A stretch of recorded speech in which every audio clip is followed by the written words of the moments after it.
The Victorian era could be said to be one big stink. Certainly, London's River Thames was, at one time, little more than an open sewer, and you can imagine what that must have smelt like in the height of summer. But that was just one of the many assaults on the senses. In a city where the streets were alive with animals, not just livestock, but horses and donkeys to pull omnibuses, carriages and carts. The roads were awash with muck. What's more, there was plenty of filth and rancid odours to be found in the home and at work. Imagine all the back-alley abattoirs, glue and vinegar factories, to name but a few of the less savoury smells you might experience on a stroll through the capital. People needed to eat and pay the rent, so the working classes grew a strong stomach and made the best of any job they could get. Think of the tanning trade and being faced with working with human waste, or pure finders who made money out of collecting excrement from the streets that most pedestrians try to avoid.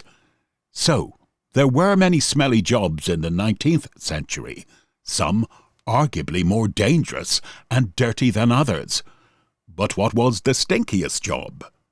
Today, you will find out about one of them from a Victorian journalist who went undercover to expose the terrible working conditions that some people suffered to earn a wage.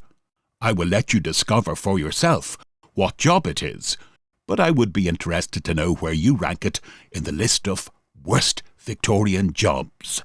See the playlist of videos on my channel to find out more about the shocking work some people did for money in the past. It was work that could be terribly painful, repetitive, and probably not something you'd want to be forced to smell day after day. On the plus side, at least it was a job, and one that paid comparatively well. But you will discover that it was also one so loathsome that people would avoid you in disgust. Before we move on, if you're interested in history like this, and you want to find out more about what life was really like for people in the past, please consider subscribing for more content. If you'd like to support what we make for you, check out the description for links to ways you can help us continue bringing the past alive. It was accidentally that I became confronted with a little-known industry. A girl I used to visit in a hospital had known it, however, and her account of its hardships fired me to test for myself some of her statements. With her aid, I established myself in a 2-roomed tenement near Stepney, with 3 other girls who were old hands at the work. The meagreness of the apartment startled even me, accustomed to poverty in every guise. There was no sink, no dustbin, no sanitary arrangement of any kind. Every drop of water had to be fetched from a tap in the court, and if you knew the difficulty of getting a can of water in peace sometimes, you would make more allowance for the dirt of the poor. The house was in ill repair, and the roof let in both wind and rain. This necessitated our allowing Bessie, who was asthmatic, to sleep downstairs among the embers. The landlord had been spoken to, but he only threatened to turn them out if they complained again, and they didn't, for they knew many would be only too glad to take their place, and pay 5 shillings and 6pence for having the prestige of having a house of their own. Therefore, to keep up appearances, so dear to the heart of every class, they filled up the crevices with rags, huddled in a corner when the snow filtered onto their beds, and cowered beneath their shawls when the keen east wind wrung every bone in their frames. They were good girls and industrious, and had each a pathetic history. Maggie was an orphan, having lost both parents and 2 little sisters of fever the previous summer. She had been down with it herself, and it had left her deaf and with eyes affected. She was about 20, stunted and pale. Liz, 2 years older, was a strong, loud-voiced creature, good-hearted, but sharp with her tongue. She had run away from home because her father drank so. She could not abide him. She was not going to be banged about by anyone. Her language was not always controlled, and she was extremely rude to strangers, her great idea of respectability being to keep to yourself and don't let no neighbours know your affairs. And pretty, delicate Bessie had once served at the bar of a low public house in Houndsditch, and there fallen in love with the potboy who had taken the frail little thing and married her on his wages, 8 shillings a week. In a few months the boy and girl couple were starving, and Bessie lay on a bed of sickness. Torn at the sight of her sufferings, the young husband took from the till of his employers, was caught, and sentenced to 1 year's imprisonment. The young wife, she was not 17, filled with a feverish strength, had dragged herself to the court, and when she heard the sentence fell heavily forward. In an antagonized voice, the young husband exclaimed, "For God's sake, help my wife, she is all alone." Quite by chance, if it is not profane to make use of such a phrase, rough Liz, being out of work, had wandered in there, and, with the quick human sympathy of the poor, took in the whole case at a glance. She went to the girl's assistance, brought her home there and then, and they have never been separated since. Many a shilling, hardly earned, went to bring back Bessie's strength, and it did one's heart good to see shock-headed Liz, when she had received her week's wages, go off to the shop where baby clothes were sold cheap, and pucker her brows over a red pinafore, or look wistfully at the fur-lined pink hoods, which were quite beyond her means. Finally, she would trudge back triumphant with a mysterious parcel, which she deposited in a damp cupboard, to all inquiries from the patient Bessie making the same reply, "Not till the day itself, Bess, not till the day." Yet some people wonder that the poor never save. How can they, as long as they have hearts and are surrounded by others more suffering than themselves? Such were my companions. Now as to our work. The fish yard was not far away from our dwelling, about 10 or 12 minutes' walk, but quite far enough to get wet through if it was a drizzling or drenching morning. For that matters little, for you are in a state of slop from the moment you begin to work. The yard is, in reality, more like a big barn floored with tiles. Sometimes straw is littered over it. Of necessity, it was always a few inches deep in water, and we were allowed boxes to stand on while preparing the fish. The latter arrives from Billingsgate, and, after being cured and dried, is taken back again. Our hours were bound to be irregular, for sometimes we had a large order, sometimes a small. Whenever it comes, it is wanted back next day, so there can be no loitering over our task. This the hands quite understand, and there is no grumbling if we have to make a push, nor any if day after day they get the same answer to their application for work. The order is too small. We have all the hands we want. Come again tomorrow. And you may come again for several tomorrows, hanging about in the cold, the wet, or the wind, hoping to be first when the gates are opened. There is a rush made, and from the first who force themselves in, the foreman picks out the best workers. It is a hazardous industry, though the pay sounds good, 2 shillings 6 a day, but you are in luck if you get 4 successive days, and there are many seasons when it is always slack. It was March and Lent when I was there, so work was pretty constant, but oh, so cold. Fancy standing at a slab, unprotected from the cold, cutting off heads of fish, cleaning their bodies, I won't sicken you with a detailed description, and dipping them into salt water. One's fingers get frozen, and at first I cried with pain. The drying is even worse, for when they are cleaned, the fish are hung on iron bars in cupboards, heated by steam, and you are tempted to loiter over stringing the fish on these bars to enjoy the warmth. Woe betide you if you do, for chilblains are the result, and many a girl suffered a martyrdom from broken chilblains on both feet and hands.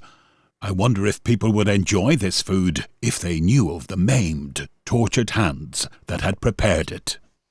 I need not tell you that haddocks were our chief work, but herrings, cod and sprats are cured also in smaller quantities. The latter are most troublesome to do, and would wear the patience of a saint. As an outsider, the process is an interesting one to watch. The heating cupboards reach to the rafters, and thousands of fish can be dried at the same time. They take about 6 hours, and the drying goes on all night. Then the men's part comes in.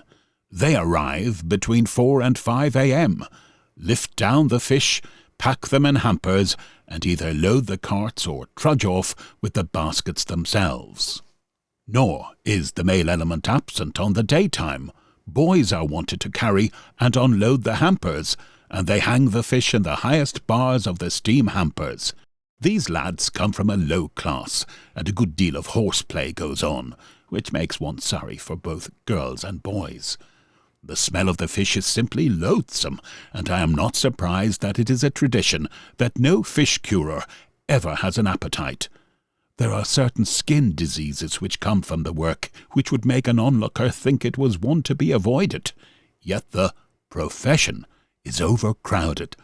Still, taking into account that emolument rarely amounts to 15 shillings a week, and that it lends to nothing, I am sorry to hear that it is dying out. What Liz said, when asked why they never join classes, is very true. It's likely we'd go with our hands smelling of our work, and our frocks even more so, and we'd see the people edge away from us in disgust.